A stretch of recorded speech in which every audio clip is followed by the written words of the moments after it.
दोस्तों नमस्कार, मैं मनोज तिवारी, रजनीश म्यूजिक डायरेक्टर। अब ये इन्होंने एक फिल्म डायरेक्ट की है, मेहंदी लगा के रखना।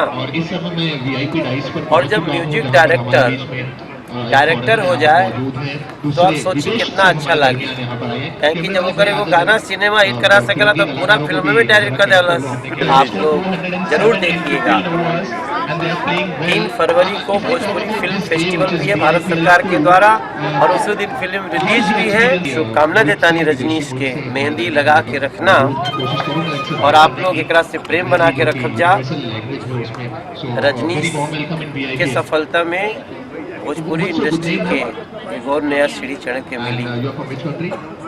खूब देखब जब मेहंदी लगा के सारी लाल काजल रखवानी और सोने पे सुहागा और देशो वाह दिलवा बहुत ही पवित्र रोल किया है।